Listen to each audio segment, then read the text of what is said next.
Eu sei que tem gente que trabalha em ambientes obscuros aqui, e eu sei que tem gente dizendo: pastor, eu tenho que abrir mão dos meus princípios para fechar um contrato. Não, você não precisa. Você tem que romper na vida financeira quando você entende que o pão de cada dia quem te dá é o Senhor. Escuta uma coisa aqui: o pão de cada dia quem te dá é o Senhor. Você não precisa se rebaixar. Se um cliente olhar para você e dizer assim: ou você faz do meu jeito e eu não fecho o contrato, você vai dizer para ele: o pão de cada dia quem me dá é o Senhor. Quero compartilhar uma palavra com você nessa manhã. Abra sua Bíblia no livro de Joel, capítulo 1. Joel, capítulo 1, versículo 1.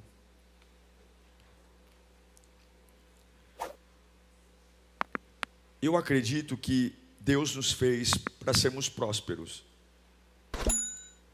Dinheiro não é um problema. Ter dinheiro não é um problema. Muito pelo contrário, não ter dinheiro é um problema. A verdade é que tudo é difícil. Conquistar recursos é difícil, mas viver sem recursos também é difícil. É o que eu falo, né? A gente tem que escolher o difícil, porque perder peso é fácil, mas viver obeso é fácil? Não. Ficar sozinho é fácil? Não. Mas ficar acompanhado da pessoa errada é fácil? Não. Então tudo é difícil. É tudo uma questão de escolher qual é o difícil que soma na minha vida. Tudo é difícil. E ganhar dinheiro, ter dinheiro, não é fácil. Mas também não é fácil viver sem nada no bolso, né? Viver na pendura é difícil. Não ter R$1, não ter nada.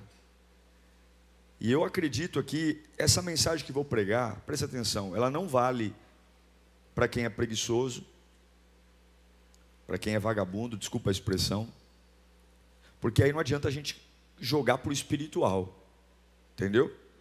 Não adianta a gente jogar para o espiritual, dizer assim: ah, é demônio, é opressão, a minha vida financeira não vai porque é macumba, é olho gordo. Não, peraí.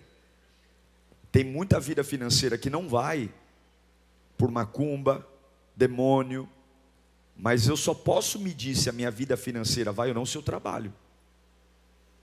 Então eu não estou falando aqui para uma pessoa desocupada, que passa o dia inteiro no sofá olhando para a televisão e está dizendo o seguinte: não tenho dinheiro para nada. Essa palavra não é para você não. Porque o seu maior demônio é você mesmo. O maior encosto da sua vida é você. Então essa palavra é para quem trabalha, para quem luta, para quem está ali no dia a dia, dizendo: pastor, minha vida não vai. Minha vida financeira não vai. Eu estou fazendo a minha parte. Eu estou lutando, eu estou trabalhando, eu estou acordando cedo, eu estou estudando, mas não vai. Então essa palavra aqui é para você. Deus vai te ajudar nessa manhã. E você vai romper na vida financeira. Agora você que está mais para lá do que para cá, dormindo até meio-dia e me maratonando na Netflix o dia inteiro, aí essa palavra não é para você não. Porque aí não adianta você culpar o diabo. A culpa é sua. Joel capítulo 1, versículo 1, diz assim: a palavra do Senhor veio a Joel, filho de Petuel. Ouçam isso, anciões, escutem, todos os habitantes do país. Já aconteceu algo nos seus dias? Assim nos seus dias? Ou nos dias dos seus antepassados? Contem o que aconteceu aos seus filhos, e eles aos seus netos, e os seus netos à geração seguinte. O gafanhoto, cortador, mais conhecido como lagarta, deixou o gafanhoto peregrino. O que o gafanhoto cortador deixou, o gafanhoto peregrino comeu. O que o gafanhoto peregrino deixou, o gafanhoto devastador comeu. O que o gafanhoto devastador deixou, o gafanhoto devorador comeu. Vamos orar. Senhor, nos ensina. Fala conosco, Pai. A gente tem tantos sonhos e tem horas que é tão difícil, quando a matemática não bate. Parece que tem uma tampa. Parece que tem uma maldição. A gente começa bem, mas ao longo do caminho sempre acontece alguma coisa. A gente tem aquela sensação de que a gente vai conseguir alcançar o objetivo, damos os primeiros passos, mas tudo volta a estaca zero. Fala conosco, Senhor, revela os teus princípios, ajuda-nos, Pai, em nome de Jesus. Joel significa Jeová é Deus. Inclusive o nome Joel é um nome muito comum lá em Israel. É como se fosse José e Maria aqui no Brasil. Muita gente em Israel chama Joel. E ele é levantado por Deus para profetizar numa época de muita devastação, muita fome, pobreza, miséria. A terra de Judá é tomada por uma praga de gafanhotos que devasta tudo. A vegetação, as pastagens, e não é só a vegetação e as pastagens, o rebanho começa a morrer de fome. Cabras, bois, cavalos. A praga era tão grande que no versículo 7 do capítulo 1 de Joel, diz que até as cascas da árvore foram comidas. Arrasou as minhas videiras. Joel 1:7. Arrasou as minhas videiras, arruinou as minhas figueiras, arrancou-lhes a casca e derrubou-as, deixando brancos os seus galhos. Em poucas horas, em poucos momentos, tudo que era verdejante havia se tornado numa desilusão, destruição e desolação. Povo, animais morrendo de fome. Eu não demonizo o dinheiro. Eu tenho sonhos financeiros para minha família, e você deve ter também. Não há nada de errado em você querer morar numa casa melhor. E não há nada de errado. Durante muito tempo, a própria igreja evangélica imbuiu na cabeça de seus membros uma mente miserável, de que você não pode ter nada. Você pode sim. Você pode ter o melhor dessa terra, desde que o seu coração não esteja nisso. Você pode ter um carro bom, uma casa boa. Qual é o problema? Qual o problema de querer ir para fora do país? Qual o problema? Qual o problema de querer ir na Disney? Mas é preferível falar que na Disney tem mensagem subliminar, que lá na sala do presidente tem um altar, que se você vira a pequena sereia de cabeça para baixo, tem um órgão genital. Meu irmão, eu quando tiver dinheiro, eu vou levar minha filha na Disney. Vou levar. Porque ela vai lá brincar, não vai adorar o diabo. Ué, eu quero, não é nenhum problema não, prosperar. Qual o problema? Qual o problema de você querer se vestir melhor, você viajar e ir para um resort? Ficar lá no resort, lá com os pés para cima? Balançando na rede, olhando para o teto. Qual o problema? Qual o problema de você descansar? Deus te abençoar tanto, você tirar um ano sabático. Fala assim: Deus me abençoou tanto, me abençoou tanto, que eu estou fugindo por um ano. Ano que vem a gente se encontra. Graças a Deus, o que eu tenho guardado no banco me sustenta e ainda sobra. Você recebe essa unção ou não? Gente, tudo é uma questão de perspectiva, de mente. Porque se eu creio que isso é possível, eu vou orar por isso, eu vou trabalhar por isso. Você quer saber aonde você vai chegar? Observe seus pensamentos. Você quer saber o que você vai viver amanhã? Observe o seu pensamento. O que você pensa determina o que você vai ser. Se você, quando eu falo um negócio como esse, e você já rejeita e fala: isso não é para mim, você já não vai viver isso. Porque a sua mente, ela produz suas ações. Veja, o povo estava doente, havia uma devastação. Agora, por que havia uma devastação? Está a explicação, vamos na Bíblia. Em Joel 1, 9, do 9 ao 12. Havia uma devastação. As ofertas de cereal e as ofertas derramadas foram eliminadas do templo. O povo parou de ofertar. Está aqui, está na Bíblia. Os sacerdotes que ministram diante do Senhor estão de luto. Uma tristeza na presença de Deus.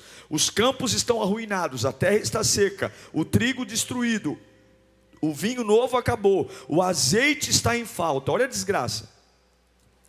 Desesperem-se, agricultores, chorem, produtores de vinho, fiquem aflitos pelo trigo e pela cevada, porque a colheita foi destruída. A vinha está seca e a figueira murchou, a romanceira, a palmeira, a macieira e todas as árvores do campo secaram. Secou-se mais ainda, mais do que toda a agricultura. O que secou-se? A alegria dos homens. Tudo isso começou por um processo de desobediência e infidelidade. Fala comigo, a desobediência e a infidelidade atrai demônios. E aqui Joel fala sobre demônios. 4 tipos de demônios. É um estágio de destruição da lavoura. É muito triste quando você vê pessoas cheias de potencial na miséria. Quando você vê pessoas cheias de sonhos. Eu conheço gente muito inteligente que não sai da mesma vida. Eu conheço pessoas que você conversa com a pessoa é cheia de ideia. Eu vou fazer, e não faz nada. Ou então, tá para pintar um negócio aí, tá para estourar um negócio bom para mim, e nunca estoura. Há 30 anos. Não, tá chegando um negócio bom aí para mim, tá chegando, agora eu vou dar um up na minha vida, e pá. Chega uma hora que você não tem nem vontade de ouvir mais, porque é só lorota. É só ladainha, é só conversa para anestesiar o fracasso. Fracasso dói menos, por quê? Porque eu imagino que vai ter um contrato chegando, nada real, nada palpável. Famílias inteiras, famintas e dizimadas por demônios. Veja, eu fiz uma pesquisa rápida sobre gafanhotos. Tem espécies de gafanhotos que são isoladas, outras vivem em grupo. Tem espécies que vivem em bandos, inclusive nuvens. Coloca uma das fotos para mim, de uma nuvem de gafanhotos. Coloca aqui para mim, uma nuvem de gafanhoto. Isso é uma nuvem de gafanhoto, passa aí. Passa mais uma, aí, deixa essa aí. Uma nuvem de gafanhoto, uma formação de nuvem, ela acontece de forma imprevisível. Joga para o pessoal que está em casa também. Isso. Uma nuvem de gafanhotos tem em média 15 mil gafanhotos por metro quadrado. 15 mil gafanhotos por metro quadrado. São quase 10 bilhões de gafanhotos. Ela é capaz de tampar os raios solares no céu. Ela é capaz de fechar o tempo e cobrir o sol numa área de 1.800 metros quadrados. Quilômetros quadrados. Uma nuvem de gafanhoto como essa aqui que você está vendo, ela pode durar em média de 4 a 5 semanas. Percorre distâncias enormes. Teve uma nuvem que chegou a voar 2.000 quilômetros sobre o oceano e caiu lá no meio do mar e morreu. Para você ter uma ideia, para você destruir uma nuvem de gafanhotos como essa aqui, com 15 mil gafanhotos por metro quadrado, quase 10 bilhões de gafanhotos, teria que ser necessário quase 4 piscinas olímpicas de inseticida.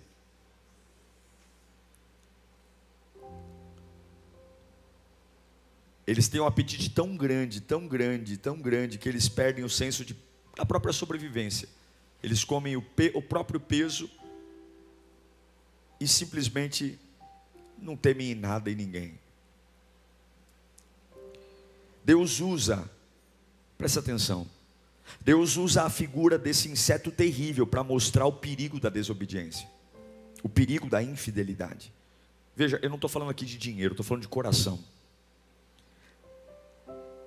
E aqui Joel fala dos 4 tipos de gafanhoto. Os 4. O primeiro deles, a lagarta. Coloca aí para mim. A lagarta é o famoso cortador. Diga comigo, cortador. É o estágio inicial da vida de um gafanhoto. Ele é o cortador. Ele é pequeno. Ele se mistura nas folhas. Está tudo verdinho, está tudo bonitinho. É pequeno, se abriga na lavoura. Vai comendo as folhas, vai destruindo as folhas, comendo parte a parte. tem um aspecto meio de verme, mas tem uma velocidade, chega a ter um tamanho de 10 centímetros, e na maioria das vezes come as folhas. É quando você começa a ter algumas perdas, que você não liga, a sua vida, ela começa a não ser tão eficiente, tão eficaz, mas você não liga, você fala, eu tenho mais, eu tive um prejuízo aqui, eu tive um prejuízo ali, mas eu ainda tenho dinheiro, eu ainda tenho recurso, eu ainda consigo me virar, não estou sendo tão produtivo como antes, não estou conseguindo administrar, mas está tudo bem, eu ainda fecho no positivo. Não é tão positivo como antes, mas eu ainda fecho no positivo. E à medida que essa lagarta vai crescendo, ela vai fixando-se em outros lugares, ela vai mudando de cor, ela vai mudando de aspecto. E essa lavoura bonita, verde, essa lavoura que começa a ter pequenos pedaços de folhas comidas, prejuízos, é uma atuação maligna mesmo. Satanás começa sempre com o cortador. Ele vai podando o seu poder de compra.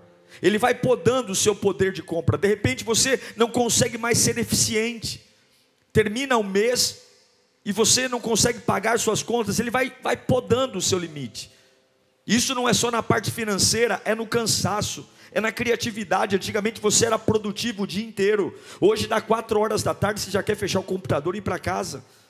Você tinha disposição para trabalhar, hoje não, hoje você tem dificuldade com a segunda-feira, porque é um peso, você vê o seu limite, você fala assim, eu ainda trabalho, eu ainda faço, eu ainda vou, mas eu vejo algo cortando a minha vida, existe sim, atuações espirituais, para matar você profissionalmente, para deixar você fazendo, mas fazendo menos.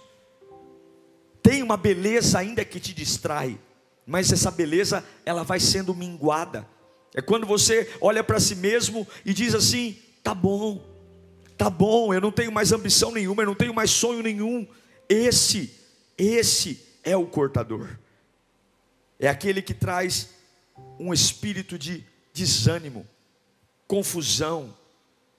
É você não conseguir mais estabelecer vínculo no seu trabalho. Você começa a ficar disperso, passa mais tempo na rede social do que trabalhando. Você não estuda mais, pega um serviço para fazer e daqui a pouco você joga para fora e pega outro. Você não consegue mais ser focado, produtivo. Você não consegue mais começar e terminar. E você sabe que não há honra para quem não termina. É isso que o cortador faz. Você tem muita coisa na mão e não termina nada. Faz tudo, mas não faz nada direito. Isso é um demônio. Isso é um espírito maligno. Porque isso vai trazer para você uma frustração grande. Não tem nada pior, gente, do que você correr o dia inteiro e terminar o dia e dizer, corri, cansei, suei e não produzi nada. A vida está no fruto.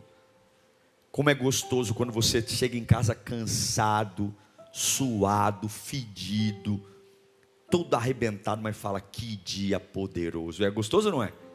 Como valeu a pena, consegui ir no banco, resolvi um problema, fui no fornecedor, resolvi o problema, no cliente, estou cansado, estou moído, estou arrebentado, mas vou dormir em paz, porque o dia rendeu. É isso que o cortador faz, é isso que ele faz. Ele vai comendo suas folhas, ele vai tirando o prazer. Só que não termina no cortador. O cortador vai destruindo, e aí logo vem a segunda leva, vem o migrador. O migrador é quando a lagarta, a larva vira gafanhoto. Coloca aí a foto do gafanhoto para mim. O gafanhoto é esse cidadão aí. Esse é o chamado migrador. É o segundo estágio. A lagarta agora evolui. E se você observar, o gafanhoto ele é caracterizado por um fêmur, né? As suas patas traseiras são grandes e fortes, permitindo que ele pule, que ele dê saltos enormes. E como eu disse, eles voam em nuvens. Gafanhotos são polígafos, ou seja, eles comem de tudo. Eles comem qualquer tipo de vegetação, eles comem tudo. E o grande objetivo deles, que agora, enquanto as lagartas comem as folhas, devoram as folhas, os gafanhotos, eles comem as pontas dos galhos. Eles comem as ramificações das plantas. E o migrador, ele viaja. Na natureza, os biólogos dizem que os gafanhotos, os enxames de gafanhotos, eles não ficam muito tempo no mesmo lugar, eles migram. E para nós o que significa? São demônios que vêm. Eles ficam uma estação, tiram tudo de você, levam você para uma estaca zero. Você vai lá, luta para recomeçar, perdeu tudo, mas você tem força, você tem energia. E quando chega no estágio de novo, volta de novo aquele espírito maligno e leva você para a estaca zero. Você dá alguns passos, você consegue fechar uns contratos, você diz agora vai, mas vem aquele espírito maligno e leva você para a estaca zero. Começa 30 faculdades e não termina, abre empresa, muda de ramo, faz reunião, muda de escritório, abre novo lugar, faz reunião e vai, e é projeto e é plano. Ele vem, devora, vai embora. Quando nasce, ele vem, volta e devora. É como uma nuvem. O migrador, ele migra em estações. Ele dá a você o gostinho de recomeçar, ele dá a você o gostinho de agora vai, mas ele volta. São demônios que impedem você. E você começa a perder a credibilidade, porque você diz, agora vai, você conta para todo mundo, agora minha vida vai deslanchar, agora finalmente eu vou aí, conta para a mãe, conta para o pai, diz para todo mundo, e aí quando você diz que vai, não vai. Esse tipo de demônio, ele atua de forma temporária, e na vida das pessoas acontece assim, de tempos em tempos tem prejuízo, de tempos em tempos tem perdas. De tempos em tempos, alguma coisa vai lá e arranca algo de você. Você nunca consegue usar uma fase para somar na outra. Sempre volta a estaca zero. Sempre. Todo lucro que você tem numa época, não consegue usar na outra. Porque o lucro que você tem, o que você guardou, o migrador vem e rouba. Isso acontece não só na vida material, isso acontece também em marcas profundas. Porque o objetivo do migrador é matar seu objetivo. Como é que eu vou ter um objetivo? Como é que eu vou ter um sonho? Se nunca sobra. Se nunca sobra. Se eu nunca consigo agregar. O migrador é aquele roubo constante. É quando você tem aquele baixo nível de satisfação pessoal. É quando a sua cabeça começa a dizer assim, ó, não adianta. Não adianta mais. Não adianta mais. Durante muito tempo, irmãos, as pessoas achavam que servir a Deus era uma questão de estar na igreja, mas o seu trabalho serve a Deus. Fala comigo, meu trabalho serve a Deus. Você pode ser um contador que serve a Deus. Você pode ser um advogado que serve a Deus. Você pode ser um pedreiro que serve a Deus. Você pode ser um serralheiro, um marceneiro que serve a Deus. Você pode ser um telemarketing que serve a Deus. Você pode ser um aposentado que serve a Deus. O seu trabalho não é algo que está fora. Mas Satanás sabe que se ele tocar no seu trabalho, ele afeta na sua fé. Quando você pega os maiores problemas familiares, a vida financeira faz parte disso. Muitos divórcios vêm por questão financeira. Tem casas, por exemplo, que há uma separação de dinheiro. O marido paga uma coisa, a esposa paga outra. Isso é errado. Tem casas, por exemplo, que separa a conta. Os dois trabalham, você paga isso. Não tem isso. Quem paga é o homem. Uma conta só. Uma conta bancária só. E não importa se a mulher ganha mais que o homem, ou se o homem ganha mais que a mulher. A renda nunca é de um e a renda nunca é do outro. Sempre são os dois. O problema é que o migrador, ele começa a tirar e ele começa a matar a essência. Ele começa a comer os ramos. Ele começa a destruir os ramos. E aí vem a terceira fase. Ele cortou, ele migrou e agora ele devora. O devorador é o chamado a locusta. A locusta é o gafanhoto adulto. Coloca para mim a locusta. Essa é uma locusta. É um gafanhoto maduro, é um gafanhoto velho. E nessa fase, é a fase que o gafanhoto mais tem fome. Ele come tudo. As folhas já foram, os galhos já foram, e agora ele vai comer a própria ao próprio tronco. Ele devora tudo. A locusta come tudo. Ele come o broto, já não tem beleza, já não tem alegria, já não tem raciocínio, já não tem vitalidade, já não tem criatividade, vai procurar emprego, já está desatualizado, já vai meio mulambento para a entrevista, já está pessimista, já não consegue ver nada, já parte do princípio que vai perder, que não vai passar, e a locusta vem e destrói, come galhos inteiros, com uma fome feroz. O devorador é o gafanhoto na fase adulta. Por isso se alimenta muito mais, porque é na fase adulta que ele reproduz. É na fase adulta que ele reproduz, e ele tem a capacidade de devorar uma plantação inteira. E nesse momento você começa a ter prejuízos eternos. É nesse momento que você fale.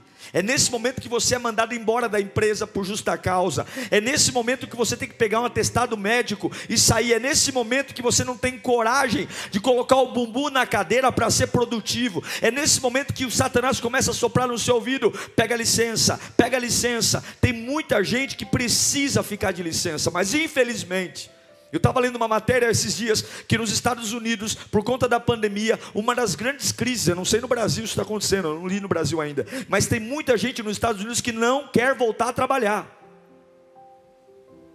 Por quê? Porque o Estado começou a financiar a gente ficando em casa. E existe hoje uma dificuldade de recontratação, porque o povo acostumou a ficar em casa ganhando dinheiro. É a destruição completa. O devorador atinge a vida financeira em cheio. E quem é atacado pelo devorador perde emprego, perde casa, perde apartamento, perde casa. É a hora que não é uma perda sensível que você tem alguma coisa ainda. É diferente do migrador que vai e vem. Não, o devorador, ele é aquele que leva embora. É o ataque de demônios, é a falência. Leva tudo, é como Jó, perde tudo. E é nesse momento que as famílias rompem, é nesse momento que você cai em depressão, é nesse momento que você cai nas drogas, é nesse momento que você perde tudo. Porque o devorador come. E aí vem a última praga. Ele devorou. Ele cortou, ele migrou, ele devorou, e agora vem a última praga, ele vai destruir. O destruidor é o pulgão, é o filho do devorador. Esse é o pulgão. Ele come, e antes de morrer ele deixa um filho. Não sobrou mais nada, mas o pouco que sobrou, a seiva que ficou, a única chance que você tinha de poder dar certo na vida, o pulgão é o último estágio para arrebentar com tudo. Aqui no contexto Joel chama, no original não é devorador, no original é pulgão. É o último estágio da vida de alguém que é desobediente e infiel a Deus. É o filhote que eclode da locusta. É o filhote que eclode do devorador. Esse pulgão aqui suga a seiva. A única chance de uma planta brotar é a seiva. E o pulgão se alimenta do quê? Da seiva. A seiva é a vida da planta. O pulgão come a seiva.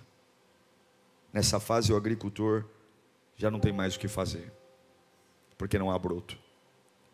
Os ovos deixados pelo devorador morrem. E aí vem o que o diabo mais quer fazer na nossa vida: a morte. A morte é o tiro de misericórdia. O pulgão é o tiro de misericórdia. Veja, eu não quero aqui exaltar os demônios, mas a gente precisa olhar para a nossa vida e identificar isso. A gente precisa identificar. O que está acontecendo? É uma lagarta? É um gafanhoto? É uma lacusta? É um pulgão? Espera aí, gente. Eu estou na casa de Deus. Eu sou servo de Deus. Espera aí. Será que realmente é só a inflação? Será que realmente é só o mercado de trabalho? Será que realmente é só porque está ruim para todo mundo? Como é que Malaquias diz que haverá diferença entre os que servem a Deus e os que não servem a Deus? Será que realmente é a crise? Será que é o Covid? Será que é a pandemia? Será que realmente a minha vida está onde está? Será que a perda da beleza, a falência é um azar? Será que eu tenho que aceitar isso como algo normal? Será que eu tenho que aceitar? A Bíblia diz lá em Joel 1,7 que comeu tudo, não ficou nem folha, nada ficou. Eu creio que todos nós já conhecemos alguém aqui que depois de ter sido atacado pela lagarta, pelo gafanhoto, pela locusta e pelo pulgão, perdeu tudo, arruinou. Não tem nada demais em pedir uma cesta básica na igreja, não tem nada demais em depender. Todos nós podemos passar períodos da nossa vida que a gente pode precisar de ajuda, e está aqui a área social da igreja para te assistir, para te ajudar, mas não é o ideal. Tem que ser uma fase, tem que ser um momento. E todo mundo pode ter uma fase de precisar, e ninguém tem que ter vergonha de pedir, não. O problema é que eu não posso morar nessa fase. Eu preciso olhar para a minha vida e entender que Deus tem algo para mim sobrenatural, e eu não vou viver uma vida miserável. Eu não posso crer em Deus e ter uma vida miserável. Agora, qual é o problema? O problema é a infidelidade. O problema é que a gente não tem problema em orar, não tem problema em levantar a mão, não tem... Ai pastor, então você vai dizer que o problema é porque eu não oferto e não dizimo? Não, o problema é que o meu coração endeusa o dinheiro. O meu coração, ele tem problema, a minha fonte é o dinheiro. A oferta e o dízimo é a ferramenta de mostrar onde está o meu coração, porque o medo faz você guardar, o medo faz você reter. Quanto mais medo você tem do futuro, mais você economiza. Quanto mais medo você tem de uma crise, você poupa. É assim ou não é? Eu tenho medo, eu vou guardar. Eu tenho medo, eu vou guardar, eu vou poupar. Mas quando você confia que o teu futuro está guardado, você gasta, porque no outro dia eu vou ter de novo. Essa é a questão, espiritualmente falando. Quando você guarda algo, quando você retém para si, a sua mente está dizendo: vai piorar, está na minha mão, está no meu controle. Foi por isso que os gafanhotos vieram. Cessou-se a oferta no templo, cessou-se a oferta na casa de Deus, cessou-se a dependência. Veja, não é uma questão de quanto dinheiro eu entrego, não é uma questão de quanto dízimo eu entrego, não, é uma questão de entender que não é a estação do ano que determina se eu vou ficar rico ou pobre, que não é se o meu empregador vai com a minha cara ou não. É uma hora de você transcender o natural. Eu sei que tem gente que trabalha em ambientes obscuros aqui, e eu sei que tem gente dizendo: pastor, eu tenho que abrir mão dos meus princípios para fechar um contrato. Não, você não precisa. Você tem que romper na vida financeira quando você entende que o pão de cada dia quem te dá é o Senhor. Escuta uma coisa aqui: o pão de cada dia quem te dá é o Senhor. Você não precisa se rebaixar. Se um cliente olhar para você e dizer assim: ou você faz do meu jeito e eu não fecho o contrato, você vai dizer para ele: o pão de cada dia quem me dá é o Senhor. O pão de cada... Bate na mão assim, ó, fala: o pão de cada dia quem me dá é o Senhor. Fala de novo: o pão de cada dia quem me dá é o Senhor. Mas se você não emitir essa nota fiscal fria, eu não vendo para você. O pão de cada dia quem me dá é o Senhor. Mas se você não superfaturar, o pão de cada dia quem me dá é o Senhor. O gafanhoto, ele para de vir quando você é constante diante de Deus, mesmo quando as fases não são constantes. Quando você devolve o seu dízimo e sua oferta, mesmo que há um prenúncio de desgraça. Uma pessoa uma vez me disse: pastor, esse mês eu não consegui dizimar por conta das minhas contas. Eu não consegui ofertar por conta das minhas contas. Eu vou dizer para você, querido, o meu coração vai dizer para você: está tudo bem, pague as suas contas e dizime depois. Mas a Bíblia não ensina isso. Eu digo sempre, quando alguém me pergunta isso, eu falo assim: irmão, faça o que você achar melhor. Mas quando você diz: eu vou reter o que é de Deus para resolver os meus problemas, é como se você falasse assim: Senhor, eu acho que o Senhor não tem capacidade de me ajudar esse mês, então deixa eu trabalhar sozinho, deixa eu resolver meus problemas. Quando eu colocar minha vida em ordem, eu volto a me relacionar contigo. Se tem um momento que é para você, quando você precisa de um milagre, quando você precisa de uma provisão, É nesse momento que você tem que ir a Deus. É o tudo ou nada. Irmãos, olha, eu tenho muitas críticas à Igreja Universal do Reino de Deus.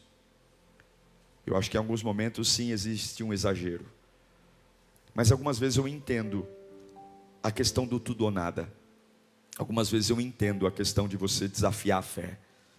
De você olhar para o impossível e dizer, eu fico com Deus. Eu entendo isso.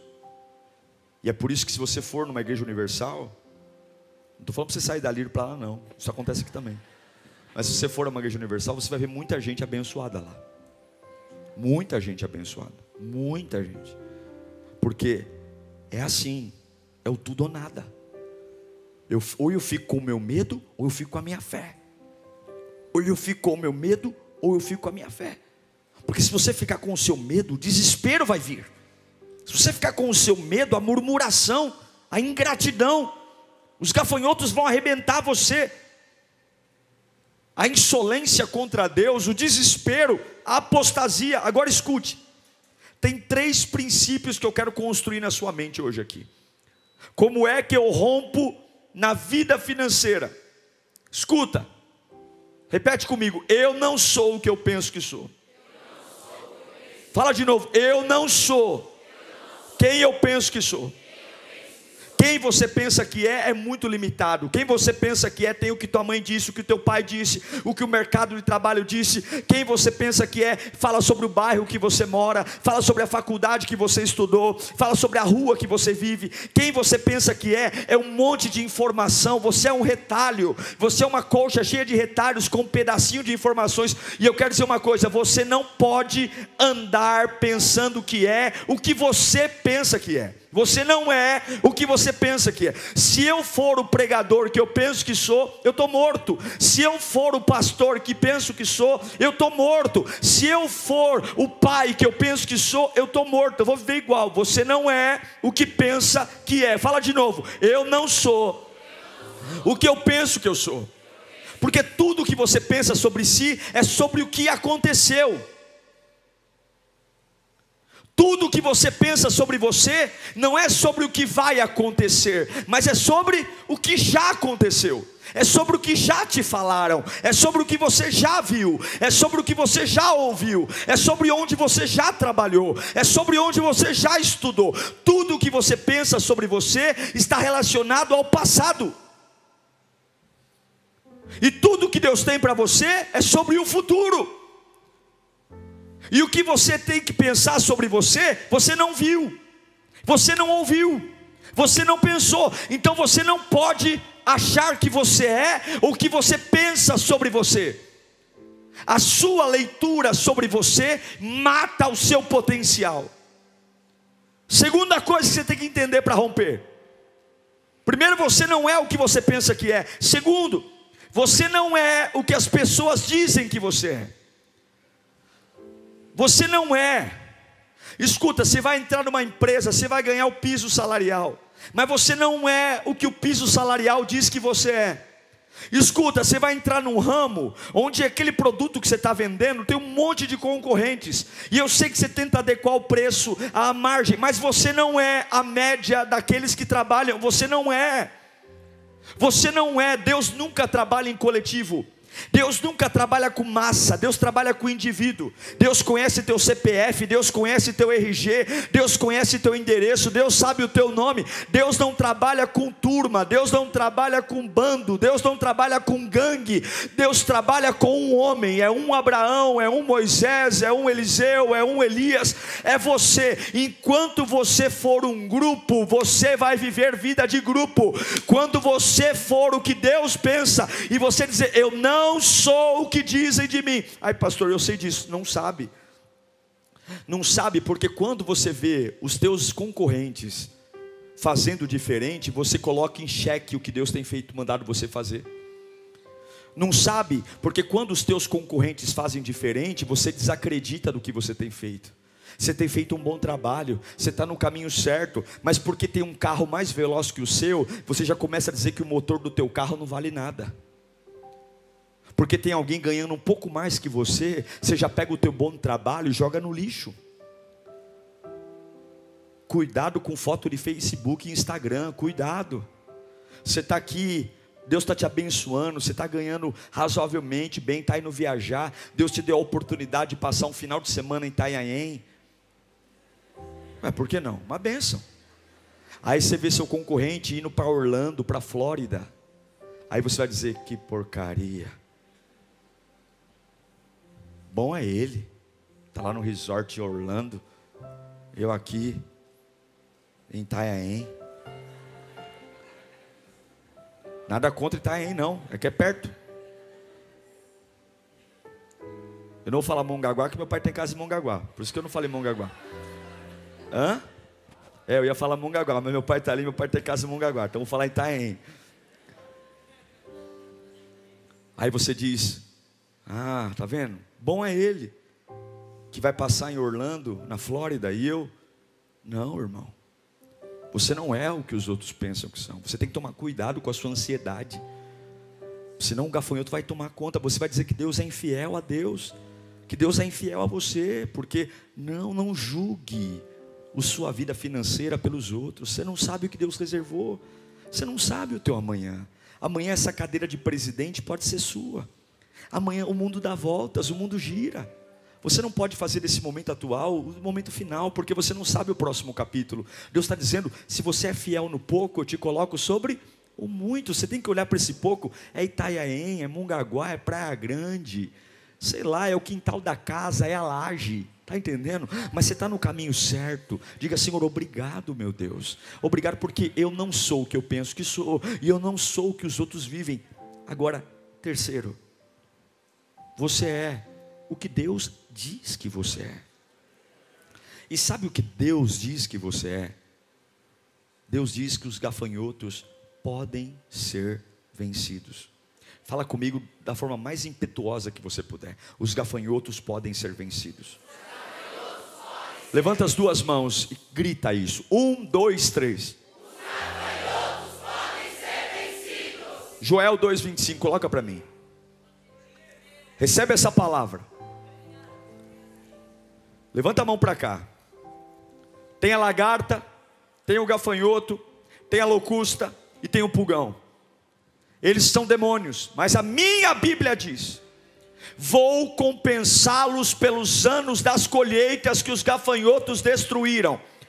Você está entendendo que você não precisa ter inveja de ninguém, porque tudo que o gafanhoto tirou, Deus vai compensar? Você está entendendo que você não precisa ter pressa, porque tudo que você acha que perdeu, Deus vai trazer de volta. Receba, vou compensá-los pelos anos de colheita que os gafanhotos destruíram. Quais gafanhotos? O gafanhoto peregrino, o que é o migrador, o gafanhoto devastador, o devorador e o cortador. Ele vai destruir o pulgão, ele vai destruir a locusta, ele vai destruir o gafanhoto, ele vai destruir a larva. E o meu grande exército que enviei contra vocês. Veja, os gafanhotos trabalham com uma nuvem. São 15.000 gafanhotos por metro quadrado, mas haverá um exército de anjos ao seu favor. Em nome de Jesus. Agora tem um detalhe, presta atenção. Um detalhe que eu descobri ontem na biologia, vasculhando lá, estudando gafanhoto. Passei a madrugada estudando gafanhoto. Gafanhoto tem uma peculiaridade. Gafanhoto não reproduz no calor. Fala comigo, gafanhoto não reproduz no calor. É por isso que eu me levanto para dizer: se o fogo do Espírito Santo envolver a sua vida, se o fogo do Espírito Santo envolver a sua vida, gafanhoto não reproduz no calor. É por isso que eu repito: se o fogo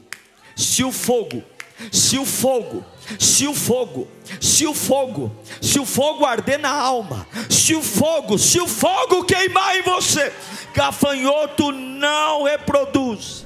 Uau, que bênção! Tenho certeza que Deus falou com você nessa pregação. Se você ouviu a voz de Deus com humildade, tenho certeza que algo já está brotando no seu coração. Que o Senhor te abençoe. Se você puder, me siga nas redes sociais. Será uma alegria dividir a palavra de Deus com você. Até a próxima.